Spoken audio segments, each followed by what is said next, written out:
Guys, this is my Traxxas Fiesta Rally car, and I love this car. The only problem is it's not very fast, and so in this video we're going to make it quicker.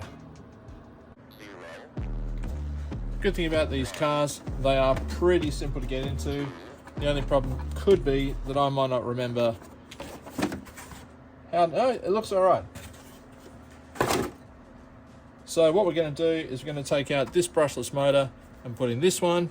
This was left over from my Ford Focus Tamiya rally car. When I put this brushless, it's a 4,300 kV motor. When I put this in, it became so difficult to drive. It was just a pig. It was unruly.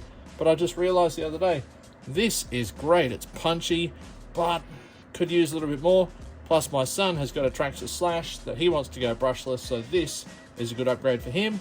This should be a great upgrade for me.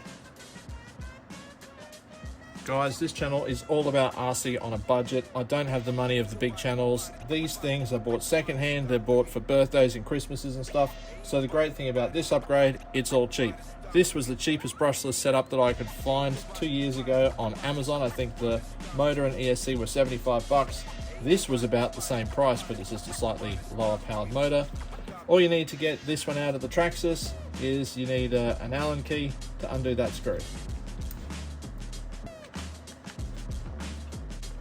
You don't need to undo the one under there. I keep forgetting to mention that. You just got to take this one out. There we go, one's out. So this should pivot, unmesh, and we should be able to, there we go, take that off. Now we've got to swap this pinion gear onto that motor. Okay, in the interest of just letting you know what I've done while I quickly turn the camera off, I'm just taking off that cover, which goes that way around. That way around. I actually didn't need to take off those screws, just the long one in the middle, and that is just so I can see to set the mesh on there. So the next thing I need to do is take off this motor mount, put it on here, and then I can work on swapping over the pinion gear. So far the tools I have used are a 2.5mm hex and a 2mm hex key. So you don't have to use them in a screwdriver or a drill. It's just what I have, and I'm going to be as honest as I can. Alright, this one. Right, the 2.5 is too big. So 2. Okay, so the 2mm for the motor mount.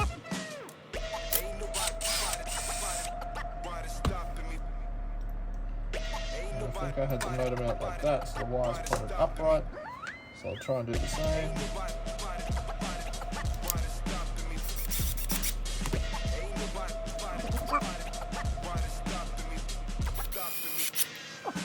Okay, so that's on. That's going to go that way. Wires are still going to be pointing up. We're going to clear the drive shaft, which is good. So now I need to swap over the pinion gear, and I need to try and set the mesh. So this is probably a time where you would use a hand tool so you can set the mesh correctly on here. And yeah, it's a small one. Perfect. That is a 1.5. Our tools for anyway. Got plenty of grease on it still.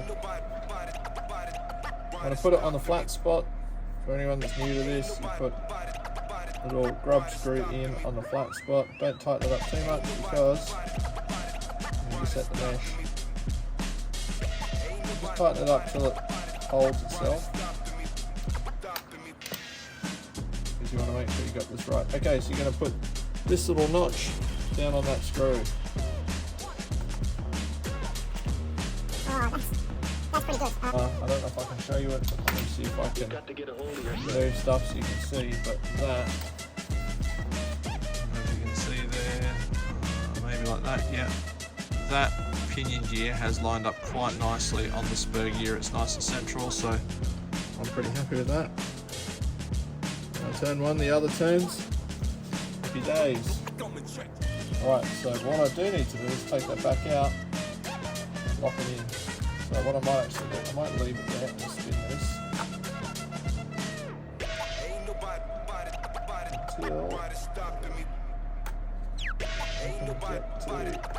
until I can get to that grub screw there.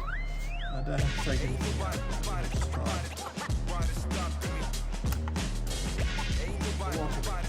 Okay. hopefully that's going to work. Alright, so now I can put this one in, and I can sort of pivot this. I'm going to push it in really tight. Put this one in.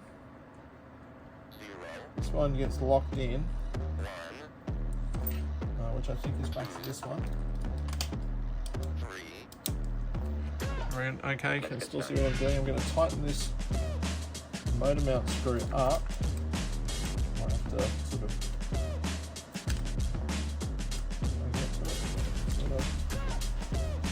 this is where some of those maybe ball end hex keys might be good. So now I need to set how close the teeth mesh together for people that are beginners. So you don't want them meshed right out here, because then the motor might bind up. You also don't want them out here, because then it'll wear away the top of the teeth. You want them sort of most of the way down but backed off a little bit. So the way I do it, and it could be wrong, just be prepared, is I push it all the way in and then I just back it off a minute fraction. So I really just push it all the way in until it's starting to get tight, and then I just move it back a hair. Let's have a look, let's have a feel.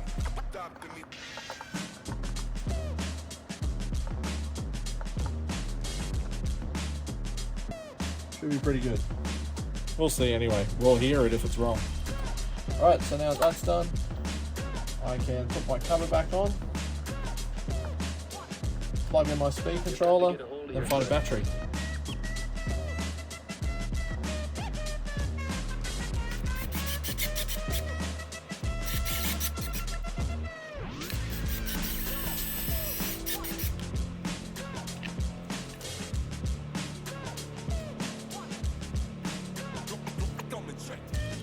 Right, before I do the final test, a couple of quick things about your battery voltage and the kV rating of your motor. So your kV rating is basically how many revs you'll get for 1 volt of electricity. This was running on 8.4 volts, and this was a 3,300 kV motor. So if you do 3,300 times 8.4, get about 27,000 revs and change. So the maximum RPM this would get is 27,000, if this is actually the advertised, it's the actual kV. This being 4,300, I've decided to go back to 7.4, because 4,300 times 7.4 is still 31,000 RPM. So it's still going to rev a lot higher than this one.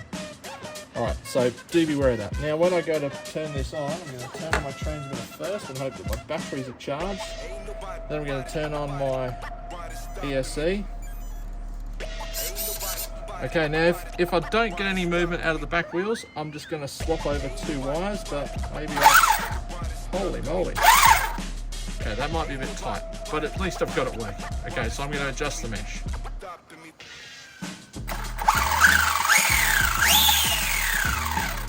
I think we got it there. So there you go. I loosened it off a bit. By the way, if you're new to this, my problem solving strategy is I always assume that I don't know what I'm doing. So if I think that something is wrong and it might be too tight, I will always opt for loosening it first, because maybe I just didn't move it enough. That seems to be working all right. Can't wait to get it out there and give it a go on the track. Thanks very much for watching. Be great if people could subscribe or like or share this channel. Currently, at the time of recording, we're at 75 subscribers, so it'd be amazing if by, hey, there's the Traxxas. It'd be great if by Easter we could get that up to 100. So if you would like to help me out as a small channel, that'd be great. If not, feel free to also check out my other channel, The Fake Maker, and or my son's channel, Scott's Back Shack, and my wife's channel, Language Learning for Beginners. Otherwise, have a good one from me, enjoy yourselves, have fun doing your RC on a budget. 7.4 volts, it was running an 8 volt or 8.4 incremental high drive. It does beg the question, how good would it be if I ran a 3S LiPo at 11.1 volts?